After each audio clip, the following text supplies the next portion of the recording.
प्रणाम आचार्य जी। मेरा प्रश्न जो है मेरे परिवार में मेरे भाई और मेरे पिताजी से रिलेटेड है।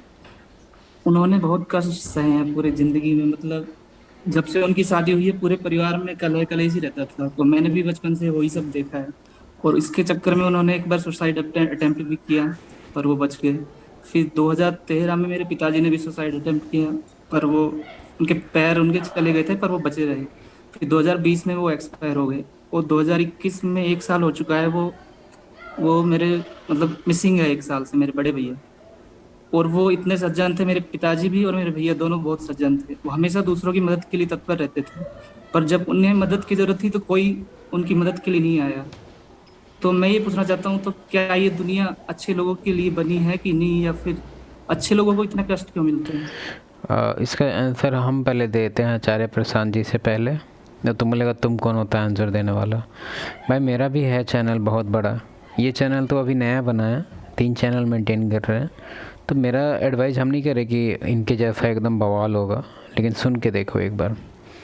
ये जो कह रहा है ना कि अच्छे लोगों के साथ बुरा क्यों होता है, हमको जानना है कि वो जो अच्छे लोग हैं आखिर किस बेसिस पे तुम अच्छा उनको कह रहा है। मानते हैं बिल्कुल अच्छा नहीं लगता है, क्योंकि कुछ कुछ जेस्चर है जिसको देख के आदमी डायरेक्टली जज कर देता है कि ये अच्छा आदमी है। फॉर एग्जांपल ये बताया कि इसके पापा इसके भाई बहुत मददगार हैं बेसिकली। ये भी तो हो सकता है कि वो मदद करते हैं इस चीज़ के लिए कि इनका भी मदद मिले, खुद भी एक तरह से वीक हैं तो जिस हद तक कि चाहते हैं कि हाँ मदद कर दे ताकि मेरा भी कोई हेल्प करे। तुम एक चीज़ ध्यान देना, हम मानते हैं थोड़ा सा डिफरेंट बात होगा ये, लेकिन जितना ज़्यादा गरीबी रेखा के नीचे आदमी होगा ना उतना ज़्यादा हम्बल होगा वो, उतना ज़्यादा वो एकदम लगेगा जैसे कि बताइए भगवाने आ गया। लेकिन जितना ज़्यादा उसको डिपेंडेंसी उसका नहीं होगा दूसरे आदमी पे, जितना ज़्यादा वो इंडिपेंडेंट होगा, जितना ज़्यादा वो रिच होगा, उतना ज़्यादा उसके अंदर एरोगेंस आ जाता है। ये मेजोरिटी सेक्शन में देखा गया है। इसके पीछे रिसर्च भी है और इसके पीछे कारण एक ही है। हम लोग जब भी डिपेंडेंट होते हैं तो अपने आप को हम लोग लाइन में रखते हैं कि हाँ भाई क्या करना है क्या नहीं करना है, इसका दिमाग में रखते हैं। लेकिन जैसे ही इंडिपेंडेंट आता है, हम लोग का डिपेंडेंसी ख़त्म हो जाता है दूसरों लोगों पे, तो हम लोग बदमाशी स्टार्ट कर देते हैं, बदमाश बन जाते हैं हम लोग। फॉर एग्जांपल एक भिखारी है, अगर वो रूड बिहेवियर करने लगा तो जहाँ वो बैठता है ना तो उसके बगल वाला जो दुकान है वो दुकान वाला इसको कूट के मार के इसको भगा देगा, अगर ये रूड बिहेवियर अपना रखा तो भिखारी को अच्छे से पता है कि अगर हम बिहेवियर ठीक नहीं रखेंगे तो भीख तो मिलेगा नहीं, लात अलग से मिलेगा। तो वो उसका जो बिहेवियर होगा एकदम मतलब हम्बल गॉड होगा, वो दुनिया का सबसे बड़ा हम्बल आदमी। लेकिन यहाँ जो रिच आदमी है, क्योंकि उसको तुमसे ज़्यादा कोई काम नहीं है, तुम उसके लाइफ में नहीं भी रहेगा फिर भी कोई दिक्कत नहीं है, उसके अंदर कुछ भी डिपेंडेंसी है ही नहीं, एरोगेंट होगा वो। ठीक है। और दूसरा कॉन्सेप्ट एक और आचार्य प्रशांत जी से पहले बता रहे हैं, सॉरी, लेकिन सर का भी सुनते हैं, अभी हम सुनेंगे। दूसरा कॉन्सेप्ट भगवान को लेके होता है। ठीक है। वो ये है कि दूसरे का हम लोग मदद करते हैं भगवान के सामने पॉइंट गेन करवाने के लिए, क्योंकि हम लोग के दिमाग में रहता है कि भगवान एक रजिस्टर लेके बैठे हैं, वो हमारा ये देख रहे हैं क्या हम लोग गुड कर रहे हैं क्या बैड कर रहे हैं, तो हम लोग रिकॉर्ड मेंटेन करते हैं इस होप में कि या तो इस जन्म में नहीं तो पुनर्जन्म में हम लोग का बेनिफिट मिले। ज़्यादातर का होप होता है कि इसी जन्म में दे दे। देखेगा तुम कुत्ता उत्ता को प्यार करके खाना खिलाएगा, बउआ खाना देगा, ये देगा, क्यों? क्योंकि दिखाता है भगवान देखिए ये बेजुबान है, इसका मदद हम कर रहे हैं, आप मेरा देख लो थोड़ा।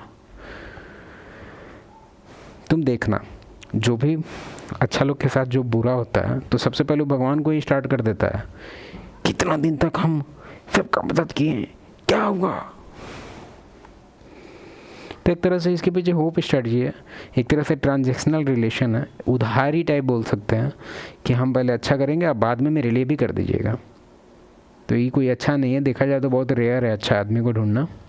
तो ये अगर क्वालिटी तुम किसी में देख रहा है तो एक तरह से वो गिल्ट ट्रिप का एक तरह से ट्रिक है कि हम तुम्हारे सामने इतना अच्छा बिहेव रखेंगे ताकि तुम्हारे पास कोई ऑप्शन ही ना रहे, अच्छे बिहेवियर को रिटर्न करके अच्छे बिहेव से करेगी। मतलब समझ रहे हैं ना कॉन्सेप्ट है इसके पीछे भारी। जी आचार्य जी। देखो, अच्छा और बुरा ये बहुत सतही भेद होता है। दुनिया में अच्छे और बुरे लोग नहीं होते।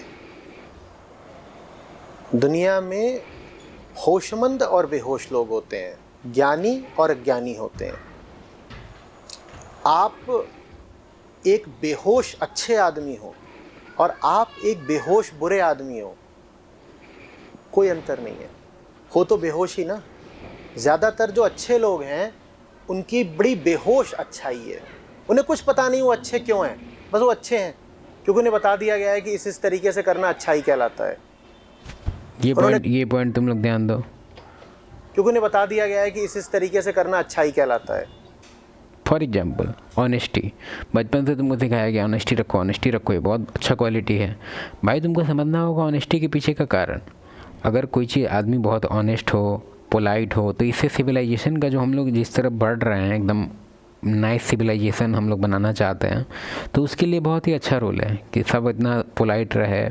सिविलाइज मतलब एक तरह से रूल में रखने के लिए। तो एक तरह से देखा जाए अगर एज ए सोसाइटी कि कैसे सिविलाइजेशन जो है वो अच्छे ढंग से आगे बढ़े, तो उस चीज़ के लिए रूल बहुत सही है। लेकिन ये कोई ऐसा क्वालिटी नहीं है जिस पे तुमको प्राइड होना चाहिए। तुमको ये समझना चाहिए कि ये जो मतलब एक तरह से इसको बोलेंगे, क्या बोलेंगे, गलतफहमी है तुम्हारे अंदर कि इसको अगर तुम सोचता है कि एक बहुत गॉड बिहेवियर है, कि अगर तुम किसी के लिए बहुत अच्छा सोचता है, काइंडनेस दिखाता है, तो गॉड बिहेवियर ही होता जब तुम इस पे ध्यान नहीं देता। लेकिन तुम्हारा इस पे पूरा ध्यान है, तुमको पूरा पता है कि तुम कितना अच्छा बिहेव कर रहा है। तुम इसको एक तरह से सबकॉन्शियस माइंड में लिख भी रहा है कि देखिए इतना काम हम अच्छा किए हैं। जब हम सबका भला करते हैं तो भगवान मेरा भला करेगा। उन्होंने कहानियों में पढ़ लिया या दादा दादी ने बता दिया कि ऐसे करना तो अच्छे कहलाओगे, तो वो करे जा रहे हैं वैसे। आपकी बेहोश अच्छाई भी आपके लिए घोर दुख का कारण बनेगी, और बेहोश बुराई तो दुख का कारण बनेगी ही बनेगी। जब आपकी बेहोश अच्छाई आपके लिए दुख का कारण बनती है तो आप कहते हो ये तो दुनिया ही बुरी है, देखो हम इतने अच्छे आदमी हैं लेकिन हमें क्या सिला मिला। अब अच्छा थे ही नहीं तो अच्छा क्या हुआ? ये तो वही हो गया ना कि भाई मतलब ये हमको ये कॉन्सेप्ट बिल्कुल तुम लोगों का समझ नहीं आता यार कि अच्छा होने का तो नाटक कर रहे हैं। इसका मतलब जब हमको रिटर्न में चाहिए ही, तो इससे बढ़िया तो है जो नॉर्मल बिहेवियर रखता है, जो अप एंड डाउन रखता है, जिसमें थोड़ा मतलब प्रिडिक्टेबल रहता है। तुम तो हाईली अनप्रिडिक्टेबल निकले। तुम दिखा रहे हो कि तुम महान हो, वन साइड फेवर कर रहे हो, और बदले में हम तुमको पैसा दे रहे थे। नहीं नहीं, हम तो महान आदमी हैं, हमको नहीं चाहिए। अब बाद में हिसाब कर रहा है तुम। मैंने जिंदगी भर अच्छाई करी लेकिन बदले में मुझे दुख मिला। बुराई ही मिली। अच्छाई और बुराई की बात ही नहीं है। फिर से बोल रहा हूं, किसकी बात है? होश की और बेहोशी की। अगर दुनिया के लोगों को दो भागों में बांटना ही है तो ऐसे मत बांटो कि ये अच्छे लोग हैं, ये बुरे लोग हैं। ऐसे बांटो कि ये होशमंद लोग हैं और ये बेहोश लोग हैं। ये विभाजन वास्तविक होगा, होशमंद और बेहोश, ज्ञानी और अज्ञानी, बोधवान और बोधहीन।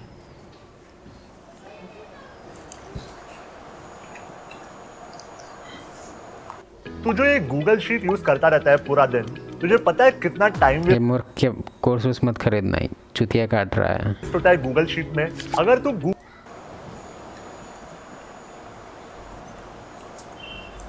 बेहोश अच्छाई किसी काम की नहीं होती।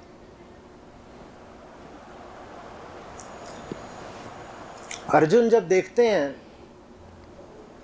कौरवों की सेना को तो कहते हैं इसमें मेरे चाचे, मामे, ताऊ, पुत्र, पौत्र, मित्र ये सब हैं, उधर ही हैं। वो उधर क्यों थे? क्योंकि वो अच्छे लोग थे।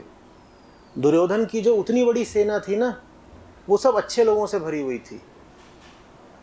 वो क्या कर रहे थे? वो दुर्योधन के साथ अच्छाई निभा रहे थे। जैसे कर्ण है, कर्ण अच्छा आदमी था, उसकी अच्छाई ने उसको दुर्योधन के साथ खड़ा कर दिया। बेहोश अच्छाई किसी काम की नहीं होती। ये काफ़ी अच्छा है एग्जाम्पल। बेहोश अच्छाई घोर दुख का कारण बनती है। अगर ये सब जो तथाकथित अच्छे लोग थे, इन्होंने अच्छाई से और एक पुराना कॉन्सेप्ट है कि पहले अपना कप भरिए, उसके बाद दूसरे के कप में कुछ डालने का कोशिश कीजिए, पहले अपना कप भरिए, ठीक है, नहीं तो पता चला कि ज्यादा वरीयता बोध को दी होती तो महाभारत का युद्ध ही नहीं होता, क्योंकि दुर्योधन के पक्ष में कोई खड़ा ही नहीं होता। हाँ नहीं, कुछ कुछ लोगों का ही जो लाइफ का जो ये लिविंग है, एक तरह से क्या ही बोले इसको, ईगो बोल सकते हैं, या फिर फॉर एग्जांपल एक देते हैं तुमको, एक सीन था किसी मूवी वगैरह में, लेकिन वो काफ़ी अच्छे से लिखा गया था वो डायलॉग।